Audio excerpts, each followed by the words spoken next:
السلام عليكم يا مساء الورد، معكم علي عبد العزيز وحلقة جديدة من سلسلة برشامة الساحل. النهاردة هنتكلم عن مشروع سولت لشركة تطوير مصر ومالكها أحمد شلبي، والشركة دي ليها سابقة أعمال كبيرة في التجمع والساحل والسخنة، وتشغيلهم الساحلي السابق يعتبر متميز إذا كان في فوكا باي أو المنتجات. مشروع موجود في كيلو 185 في بداية راس الحكمة، وللأسف المنطقة دي البحر فيها صخري جدا، عبارة عن جبال صخرية، ومحتاج مطور فئة ألف أو أكثر عشان تضمن تمهيده واستدامته بعد كده. وأي مطور أقل من إيه ما ينفعش تشتري معايا في المنطقة دي وتفتكر إنك هتعرف تستعمل الشط بشكل مريح، وخصوصا على المدى البعيد. المراحل المطروحة في المشروع اللي تسمى بمرحلة المارينا استلام من أول 4 سنوات ومتشطب بالكامل. سعر الغرفة بيبدأ من 9 مليون والغرفتين 13 مليون، وبتتقسط على 10 سنوات. أنا آسف مبدئيا المستمعين إني هرغي شوية والآسر وهو بيعمل مونتاج، بس الناس لازم تكون فاهمة كل حاجة أنا هتكلم عنها.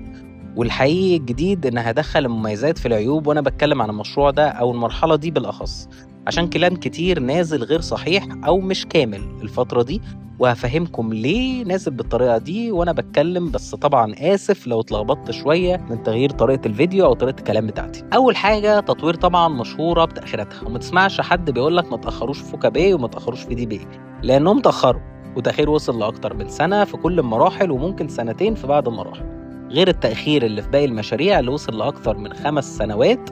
وطبعا كان ليه أسبابه أنا عارف، ومش حابب إن أنا أتكلم عنها ومش لازم أخش فيها، لأن مطورين تانيين مروا بنفس المشاكل واتأخروا أقل، لكن قصاد كده قدموا جودة أكثر من مقبولة في معظم المشاريع اللي اتسلمت تطوير مصر. والموضوع التأخير ده أنا شايفهم يعني زي ماونتن فيو الجديد، لأنهم بيتأخروا لكن بيقدموا جودة هي الموعودة. وطبعا ماونتن فيو نفسها كانت بتعمل كده زمان، لكن بطلت حتى تقدم الجودة الموعودة، بس دي قصة الفيديو تاني. بالنسبة للمشروع نفسه فاتطرح في 2023 اللي هو مشروع سولت، ولغاية دلوقتي بلح قليل قوي اللي اتعمل فيه، وده الطبيعي بتاع الشركة زي ما اتفقنا، ومفيش أي مشكلة حصلت معينة تخليهم يعملوا كده.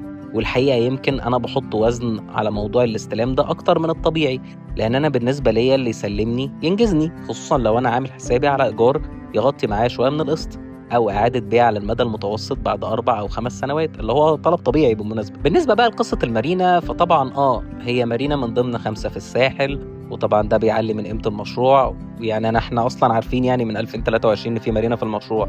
طب إيه الجديد يا هندسة؟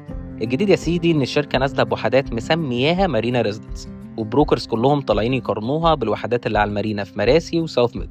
طب ركز معايا كده بقى في الماستر بلان عشان عايز اناقش نقطتين. اول حاجه يا سيدي، الوحدات دي مش وحدات مارينا، دي وحدات في منها اللي هتكون شايفه المارينا، على حسب انت شاري في انهي زون وشاري في انهي دور. اللي شبهه في مراسي فيه الشاليهات ب 30 مليون على مارينا نفسها يا ريس، اللي هم حاطين عندها اوتيل ووحدات لسه ما طرحتش للبيع، وهتكون باسعار مختلفه جدا طبعا.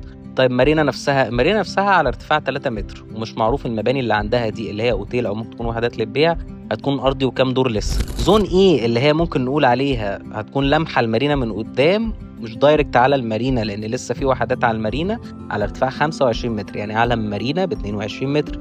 دي اللي هتشوف مارينا من الدور الاول على حسب المباني اللي قدامها هتطلع كام دور. خد بالك دول تطوير، اللي فجأة عملوا ابراج في السخنه قدام الشاليهات في المشروع، وطبعا في مباني كتير قوي اتغير فيوهاتها واتأثرت بده. طيب زون ايه 3 مباني منها ارضي و4 اللي على اليمين خالص، والباقي ارضي و2. طبعا الارضي و2 ده مش شايف مارينا ولا حاجه، والتالت والرابع الله اعلم، لان ده هيعتمد المرحله اللي قدامها ممتده لكام متر قدامها، لان هو موضوع مش موضوع منسوب فقط، لان المارينا دي بقعه صغيره مش بحر. يعني انا في البحر ممكن اقول لك مثلا انت عشان ارتفاعك اعلى من المبنى اللي قدامك فكده كده هتشوف بحر، راح بحر ربنا كبير ما شاء الله. لكن المارينا ما بتعتمدش على نفس الحاجه، لكن الاكيد انه هيكون شايف بحر بفيو كويس من اول الدور الثالث، وفيو مش وحش من اول التايم. زوم بي دي بقى هم شايفين لاجون لطيف من الادوار اللي فوق قوي، هيشوفوا البحر بفيو لانهم على مصطبه عاليه، لكن مش هيعرفوا يشوفوا المارينا من البعد ده، وكل المباني دي قدامهم. طيب تاني نقطه بقى، هو لسه في تاني نقطه ان المشروع تتراوح الاقوال هل عدد الوحدات فيه 2400 ولا 6000 وحده. طبعا دي حاجه مش اكيده، لان مش كل الوحدات في المشروع اتطرحت لسه للبيع، لكن هو اصلا المرحله اللي نازله دي يا جماعه اللي حجمها مثلا خمس مشروع او اقل اكثر من 1100 وحده. طب لو افترضنا حسن النيه وقلنا انهم مثلا 3300 وحده يا سيدي، مش 6000 ولا حاجه، هو عرض الشط اصلا 600 متر، فده مش مناسب خالص مع السعر اللي بشتري بيه. لا هيكون في زحمه كبيره قوي قوي على البحر مع عدد الوحدات دي اللي انا كارمهم بيه، يعني وارد جدا يكونوا 6000 وحده في الاخر. طب هل اصلا هم هيعرفوا يمهدوا الشط ده؟ دي نقطه في علم الغيب، لكن انا قلت لك ما تشتريش مع مطور اقل من فئه ايه في المنطقه دي، وده مطور بي بلس ات بيست.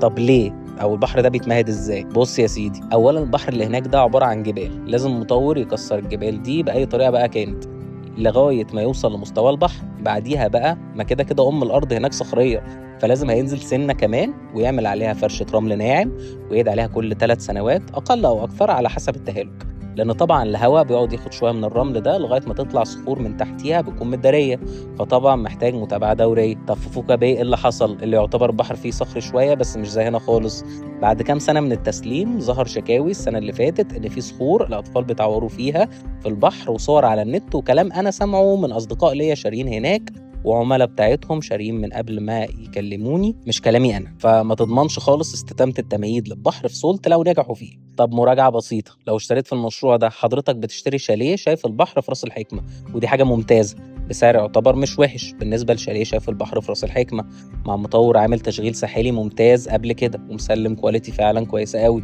وتشغيل لاجونز تحفه. هيتاخر عليك ومش ضامن استتامه تمهيد الشط، في كاباستي على البحر رهيب. وخليك عارف ان دي مش شاليهات مارينا يا جماعه، شاليهات المارينا ما بتكونش غاليه عشان شايفه شويه مراكب من بعيد، بتكون غاليه عشان الكوميرشال كله اللي عند المارينا، وبتنزل خطوتين سلم بتكون عند اهم تورست اتراكشن واهم حاجه موجوده في المشروع. طب ليه كل البروكر شغالين على المشروع ده بهمه قوي كده مع كل العيوب دي ومش بيقولوها؟ هل الشركه دي بتدي عموله عاليه؟ بالعكس، ده بيوعدوا بعموله عاليه وبعد كده يلبسوك ساعه التسكين وينزلوك لعموله اقل من السوق. طب هل بيصرفوا العموله في ميعادها؟ بالعكس، ده بيتاخروا بالسنه والسنتين لو اخدتها. لكن الفكره كلها ان دي بيعه سهله قوي قوي بالنسبه لواحد مش فاهم اي حاجه خالص. تعالى يا حب اشتري شاليه ب 10 مليون اخوه عند الاماراتي ب 30 وشجع المنتج المصري. عشان كل ده انا هدي المشروع ده 69%، وانا ما قلتش يا جماعه انه مشروع وحش، انا بس طالع افهمك ومش افشخ حاجه في الكون زي ما اولاد الذين امنوا بيفهموك، ولانك لازم تبقى فاهم مخاطر اللي انت داخل عليه. وهنصح بيه عادي حد عايز حاجه في راس الحكمه شايفه بحر مع مطور ليه تشغيل ساحلي سابق ويعتبر سعرها مش وحش، وما عندوش مشكله مع كل القصص اللي انا قلتها دي وفهمها كويس قبل ما يخش. ويعني انا قاصد الاسقاط بصراحه في السكور تيمنا بالخزو. انا علي عبد العزيز، وفعل الجرس واعمل لايك وسبسكرايب عشان يوصلك كل جديد في اهم سلسله هتفيدك الصيف ده.